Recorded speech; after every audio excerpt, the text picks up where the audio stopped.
Good morning. Welcome to Electrified Overlanding. Today I am doing a travel trailer towing test. So as you can see, I didn't charge it up all the way. I was charging my wife's Jeep Wrangler and I plugged it in first thing this morning. So I'm at 86% battery, okay? And with the trailer hooked up and the trailer profile I have created in this truck, it is showing that at 86%, I have a range of 104 miles. So I wanted to do this test because I know there's a lot of videos out there about towing a travel trailer with an F-150 Lightning. But I don't feel like there's very many that are actually real world. Okay, so this is real world. What I'm doing is, I just hooked up. I'm gonna take this and do a nice, I wanna say it's like a 40-mile loop or something like that, but you know, it's a mix of country roads, probably half highway, half the distance will be on the highway, so it'll give you an actual real accurate idea of range and how this thing does towing. Now my travel trailer is a 2022 Cherokee Grey Wolf 29 TE.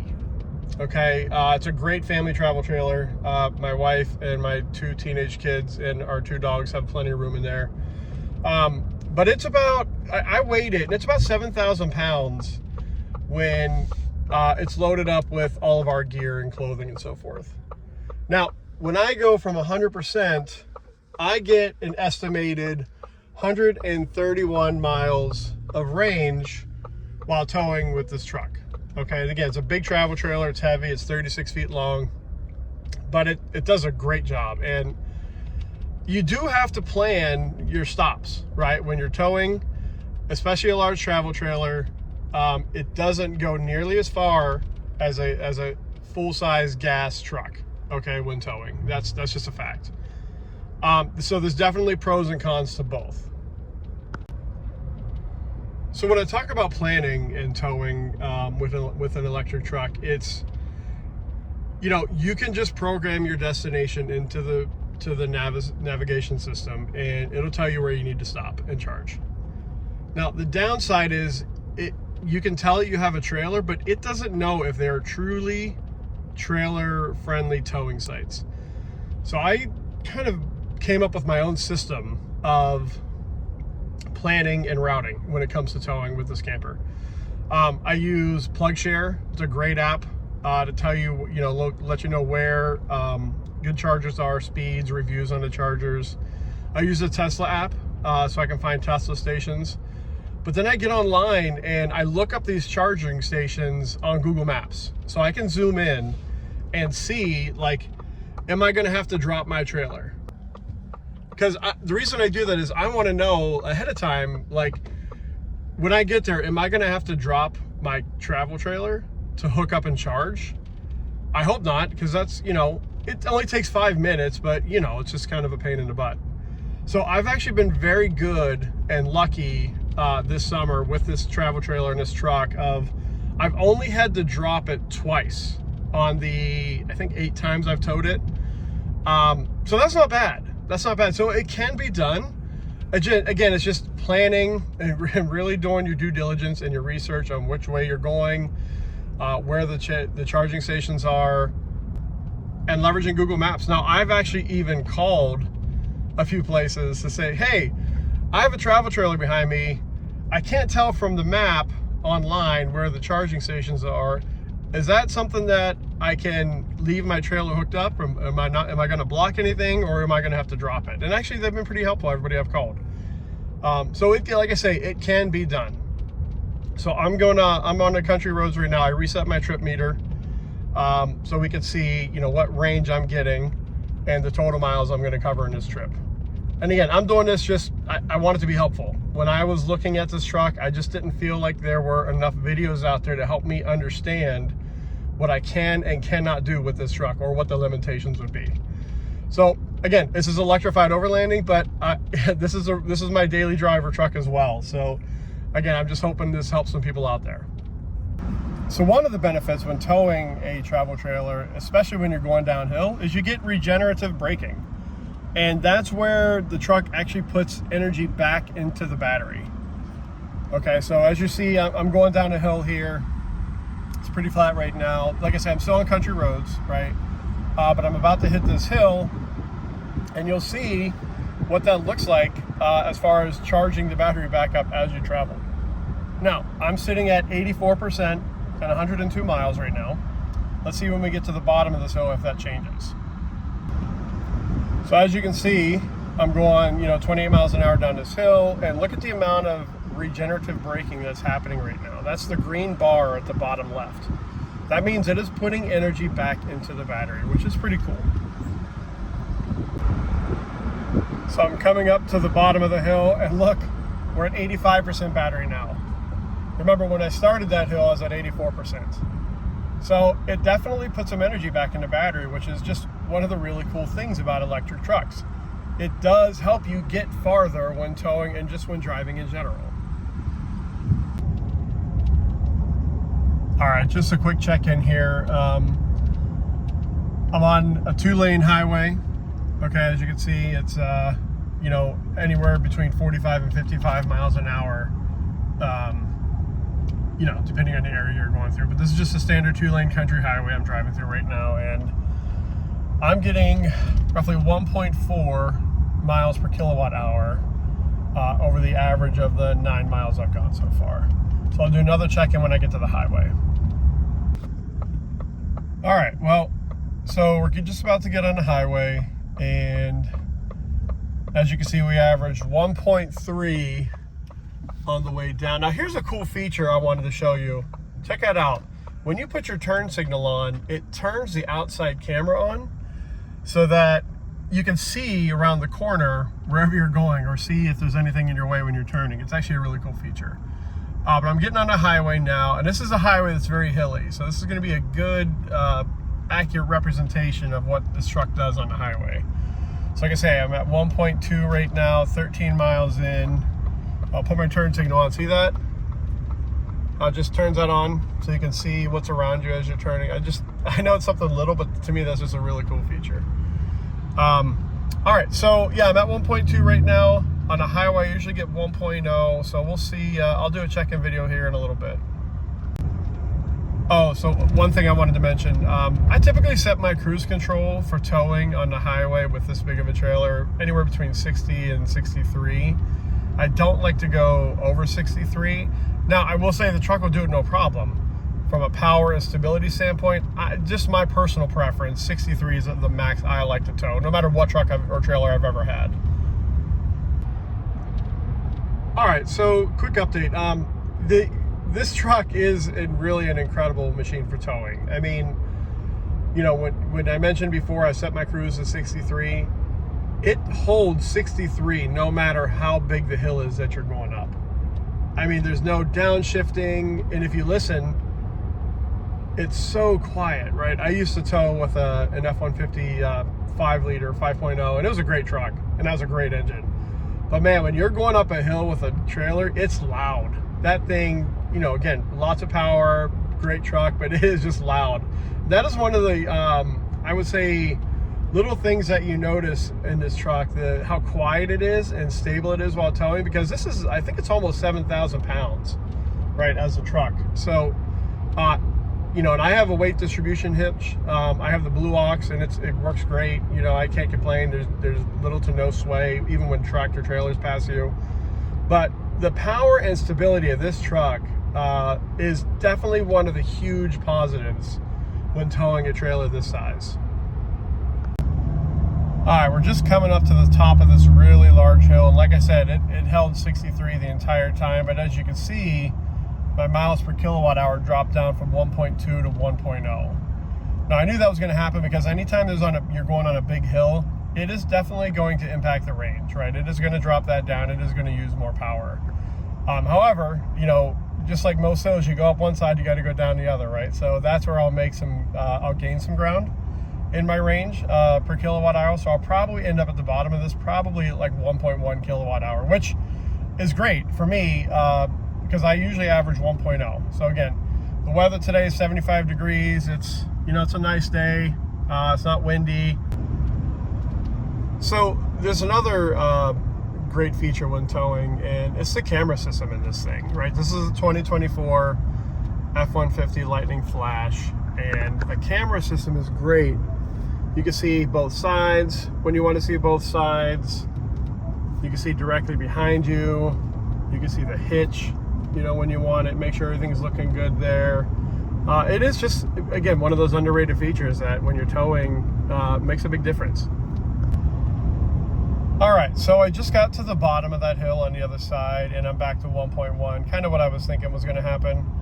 But that's, like I say, for me and this trailer setup, and with the size, you know, the weight, everything we have in it, I always factor 1 mile per kilowatt hour when I'm planning my routes for towing.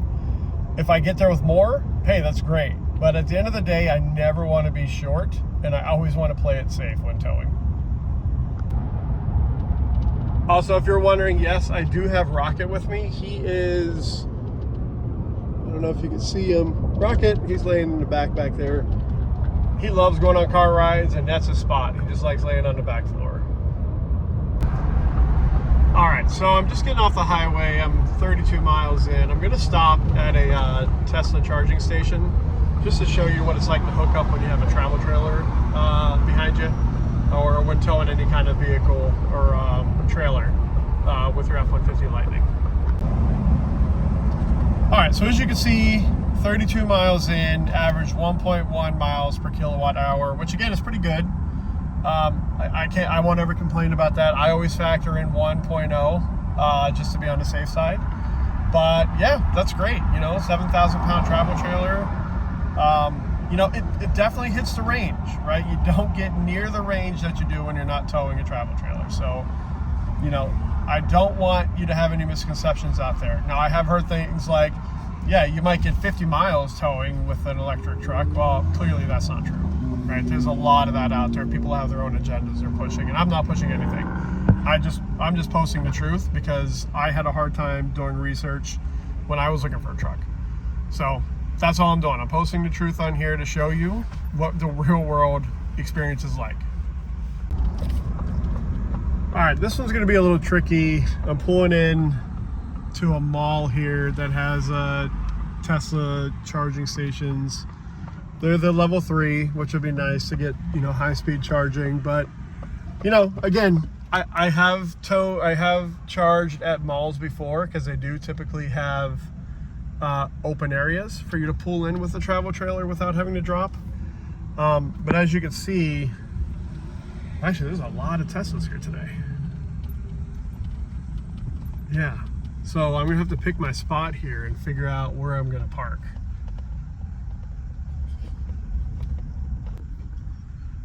All right, so I have an opening here. Now, the problem is, to be honest with you, I'm gonna block in these 3 Teslas down here.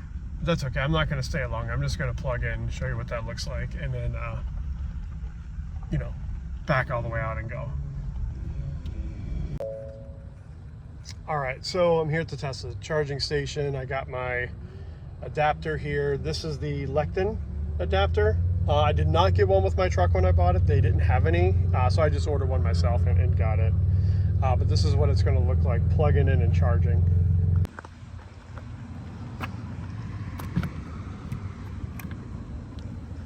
Now, I always like to plug in my adapter first.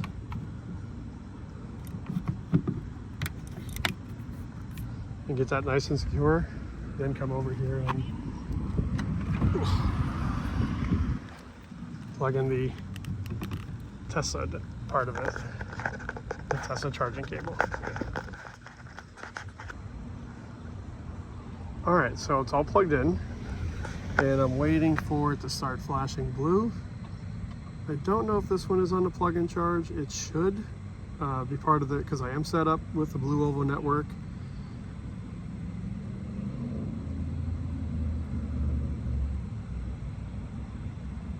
But I don't see it starting, and I don't know why. So I'm going to take a look at this and see. All right, well, apparently this Tesla charging station is out of order. Some of them are not, but it looks like the few where the opening was they're out of order. So that's why it's not starting to charge. Now, the trouble I'm having right now is there's a lot of other Teslas around me charging, so there's really no open spot for me to plug in.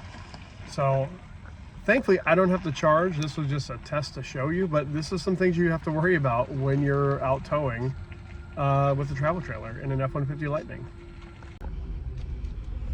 All right, so yeah, that's one of the downsides, right? There were a lot of Teslas there charging, so there was no open spot for me to use. The only open spots were the sites the chargers that were not working. They were out of order today. So yeah, if I was traveling, I would have just backed up and waited for one of the other sites to open up and then pull it in that way. But I don't really need it today. You know, I'm just doing a test video anyway. But again, those are things you do have to plan for. And that's what I use PlugShare for. I use the Tesla app for. I did not look ahead of time because I'm not really going anywhere. I'm just doing a giant loop back to the house. But had I planned ahead of time, I would have known that, and I would have known which chargers were not in order at that time. So I would have known which ones to avoid. But again, it just comes down to a lot of planning, right? Planning makes a big difference, especially when you have a travel trailer. So you know where to stop, what's working, where you can go, where you have to drop your trailer if needed, and so forth. For those of you wondering, yes, I do have Rocket. Rocket, he is always with me. He's my ride or die. Now, who is the F-150 Lightning for? Well, if you're someone like me who we go camping 5 to 6 times a year, usually under 200 miles away from where we live, it's a great truck. It does it, right? It does it really well.